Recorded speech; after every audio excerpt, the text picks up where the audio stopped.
All right. 20 months in the making. I'm ready. You ready? I'm ready. So what do you think? What have they done with the place here? Looks nice. It's like they refinished the basement, you know? No, it looks good. It does. This is one, I guess, of the artists' lounges. So you'll be spending some time in here. Okay, all right.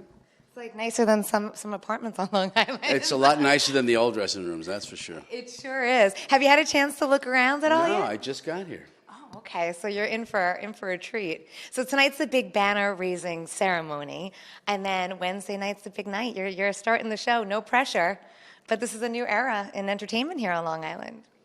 Yeah, I've got a little speech I'm doing. Tonight? Yeah, they wanted me to show up and make a few remarks, so. So what are you going to talk about? You'll see. All right, so for Wednesday night's show, so many Long Islanders are so excited. Can you give us any preview or are there any surprises that you could share just with us? Well, it's called the Nassau Veterans Memorial Coliseum, and we're going to have some veterans with us on Wednesday. So our own small tribute to them. Everybody seems to forget that in the name, but they deserve, some attention. The biggest stars. Yes. For sure. Yeah.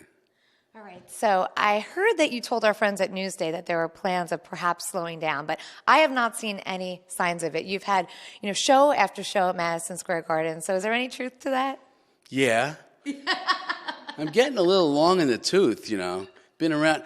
This was my first Colosseum gig was here at the Nassau Colosseum. It was in the 70s, 77 or 78, something like that. First time I headlined. I'd played Colosseums before as an opening act, but this was the first time I was the headliner. And it's a long time ago. Come on, 70s now. We're like, whew, way back. So I don't know how long I'm going to be still appearing at the rodeo. But they keep coming back for more. They pull me back in. Well, it's a lot of fun. Doing this job is fun. It's just a lot of fun.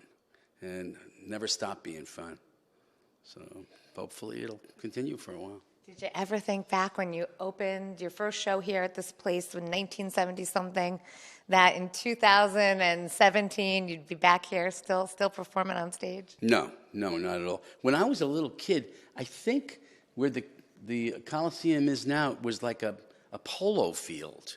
I think I went to see a polo game when I was a little boy in this field. And I played a bunch of places around here. It was a club across the street, Ryan's, that was a big college hangout. The 305 over in Hempstead. I played it's now Eisenhower Park, but it was called Salisbury Park back then. And we played in the Battle of the Bands. We won the Battle of the Bands back then. That was all in this area. And I recorded my first album at Ultrasonic Studios in Hempstead, right up the street. And I played at Hofstra, too, back in the 70s. So I have a lot of history here. But did I ever think I'd be opening the new place? No. So what does it mean to you to reopen the Coliseum? It's a big honor. I mean, I'm an islander. I always identify as an islander. I'm going to mention this in the remarks tonight. But, you go to New York and they go, oh, you're from Long Island.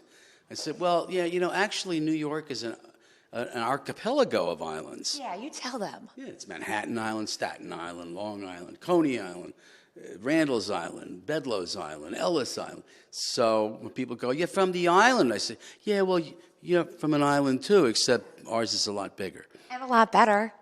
Yeah. So talk to me about this slowing down business. Because we've got to get you here. It's not fair. Madison Square Garden has had you for how many shows now? 40, yeah. Well, it's actually 85 all total, but 40 in this run that we've been doing as a residency.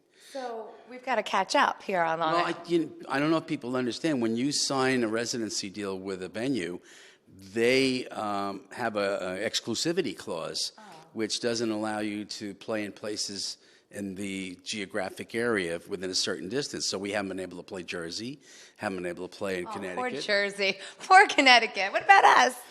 Well, I was here to close it, and I'm here to open it. So, eventually the garden's going to slow down. It has to. And when that happens, I'm a free agent. So let's see what happens. All right. Well, we would love to have you back here. How's your little one?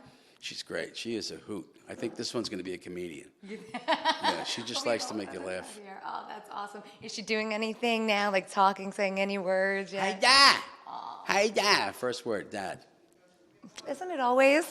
Poor moms. This is easier. The D is easier than the M, I guess. So no musical talent, you don't think yet? Well, I play the piano, and she goes over to the piano and starts banging right away. She just bangs on the piano, which is how I started. I just banging. And then my mom said, no, enough of the banging. After 4 years, took me to lessons. But we'll see. She does react very enthusiastically to music. That's awesome. So you play all over the world, obviously, at MSG month after month. Anything special about the hometown show and the hometown crowd for you? Anything different? Well, we have a few things planned. I can't tell you right now. Well, I don't want to give it away. But it's always special. I mean, I live 15 minutes from here.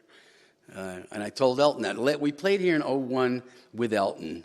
And I told him, I grew up on stage. I grew up 15 minutes from here. And he said, well, I threw up 15 minutes from here. So everybody's got their own memories, I'm sure we'll have another big one on Wednesday night. Nobody better to start this new era in entertainment than this guy. So we're so happy to have you. Thank you.